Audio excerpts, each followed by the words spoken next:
Hello, welcome to Media Week. James Manning, editor and publisher of Media Week, is as always here alongside me. James, appreciate your time. We're going to delve into the world of media, and we're going to start with radio, because ratings out bizarrely on a Thursday. Yeah, it's usually always a Tuesday. We end up usually talking about it on a Thursday, so we haven't had as much time to delve into the data today, but we can have a whip through We'll make do. Absolutely.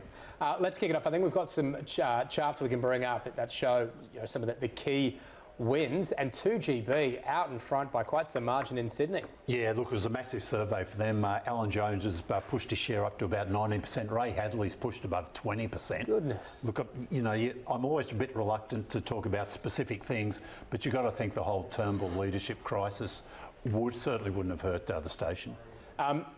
Smooth FM. Now, wasn't this previously the number one, or was number one in breakfast? Wasn't it? Didn't it take over Kyle and Jackie O? No, that was WSFM. Jones in Amanda. I always get the two mixed up. Kyle and Jackie have just crept back a bit, but WSM's still doing very well. Number one FM station in Sydney. Oh, right. Yeah. That's a huge move. Here's Melbourne. Talk us through Melbourne. Look, again, 3AW done fantastic business down there. Smooth's hung on it again, I think, for a second consecutive survey at the top. And it's pretty close there between Fox and Gold, and Nova's down the fifth.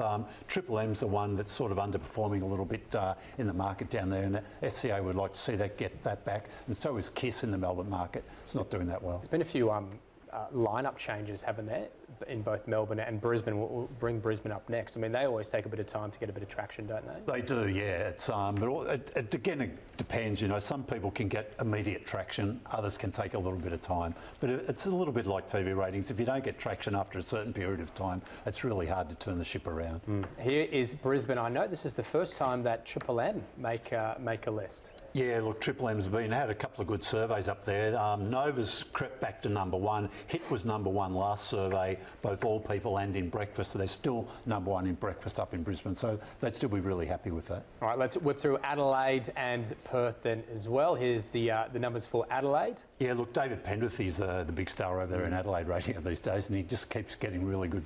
Will Goodings is his co-host there. This was another great survey for him. They're getting pretty close to toppling Mix from the top spot overall. Triple M's had a good one. Nova's underperforming a little bit in that market. And Perth, Mix 94.5. Nova hit 98, 96. Yeah, look, status quo sort of resumed in these figures, with Mix going back to the top after Nova was there last time. But Nova's hanging on at number one in breakfast, so doing very well there.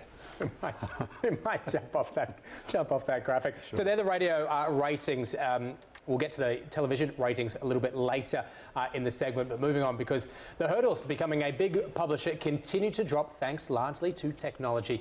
A smaller publisher pretty keen to become a bigger player is Luxity Media, which has made its mark with the versatile Gents, an online destination.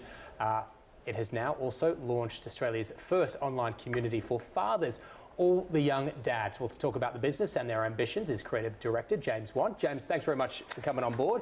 Thanks, fellas. Is it a bit cruel to say small publisher? I mean, at what point does the distinction be made? How do you guys view yourselves?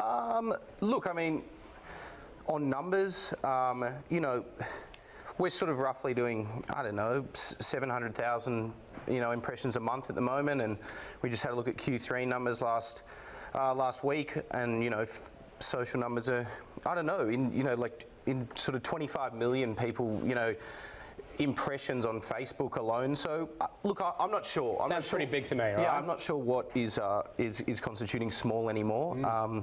It certainly started off small. But there's a rate of growth that you're happy with? Yeah, look, it's obviously, because it was quite new at the start, it took a while to get brands on board. It was certainly slow in the revenue, but it's picked up nicely now, and it's looking like it's going to be a good year. And let's talk about the genre, the men's brand broadly, and the versatile gent. Just talk us through it, a bit of background to it, and what you think is behind the success of the genre, if you like. I think early on in the scene, the men's lifestyle space in Australia is quite undercated. Versatile Gent launched in 2012, as did Boss Hunting as a Facebook page. They're now both, big players in the men's lifestyle scene. We've seen an onslaught of men's lifestyle websites and influencers on Instagram. And I think now it's sort of filling a gap that you know, it wasn't really catered for sort of 5 or 6 years ago, or maybe by 1 or 2 publishers. Talk to us about the revenues. I mean, you say there's so many options for advertisers and marketers wanting to reach what can be a tricky audience to find men, can't it? Yeah. What are you seeing in terms of revenues, and how are you sort of making advertisers aware of what you're doing? I mean, both the publishers, before we founded Luxity at the start of this year, both the publications were sort of, you know, running around the $250,000 mark. And then they sort of scaled, you know, now that they're together, we're sort of, that's scaling up a bit more. And then next year, you know, I think we'll sort of hit that $1 million mark. And, you know, with the new website, All the Young Dads, we've sort of opened up a new, you know, a new area for, you know, for brands to come and talk to us where previously they may not have been able to. I want to get to that brand in a moment, but you made mention before that, look, you know, like any startup, it takes a while to get traction, particularly from a revenue perspective. What needs to happen, or what did happen? Was there a catalyst, or was it just time in the market that actually saw that the tipping point for you, where advertisers started going, you know what, actually, you know, we're interested in this? Yeah, I think it's time. I think time in the market was certainly the main thing. Just being there and you know, being on, I guess, the radar of PR, and then sort of I came from a media background, and then you started the website. So, you know, starting to have those conversations with media companies and stuff, but it's still a small fish, you know, in a greater marketing budget. So. We've talked on the show before about traditional media publishers, people like News Corp, Pacific, Bauer Media, have had specialist magazines for men in the past, which have always been hard for them to sort of, there was a decade ago, 20 years ago, men's magazines were a pretty big market. That's just nearly all disappeared these days. Do you think your model's sort of a way for the future? Yeah, look, it's a lean model. It's also an agile model. You know, we don't need to spend a lot of time working on the campaigns and then bringing them to life. You know, people can sort of come to us on a Monday and we can deliver them something on a Friday. So yeah, it's certainly something that is, it's agile. Can I ask, what are we interested in? What are blokes interested in? You go back to the early sort of publications, you know, your FHMs, your Maxims and so forth, less said, less politically correct. That's right. What are we interested in now? Is it just, you know, fast cars? Is it the stereotypes, the cliches, watches and so forth? What gets traction from your perspective? It's changed quite a lot over the last 6 years. I think we went through like a heavy hashtag menswear phase, of guys dressing up really well. I think sort of that menswear trend. You missed that one, James. Yeah, well, I missed it as well. I should have dressed up. Got jeans on. No one sees that.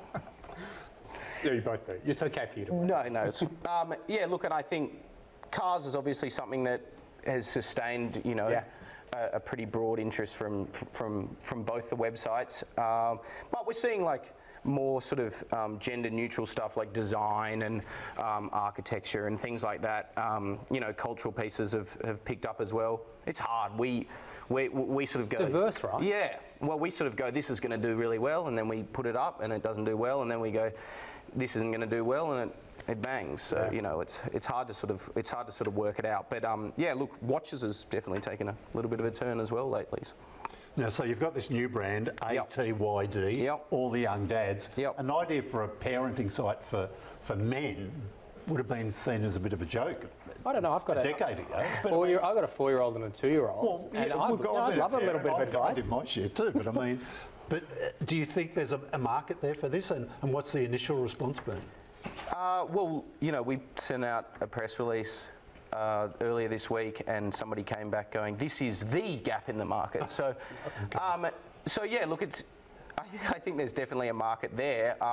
Look, I think those roles those traditional father roles have changed a lot now. I know that, you know, my best mates who are fathers are taking on, you know, a role that is not the standard breadwinner role.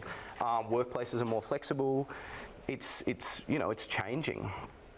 What's the ambition, you know, more broadly for Luxity Media? I mean, is there opportunities, other sort of segments of the market that you're looking at? How do you view success, I suppose, to a point? Yeah, I mean, we're already planning new assets, I guess, to sort of add to the stable.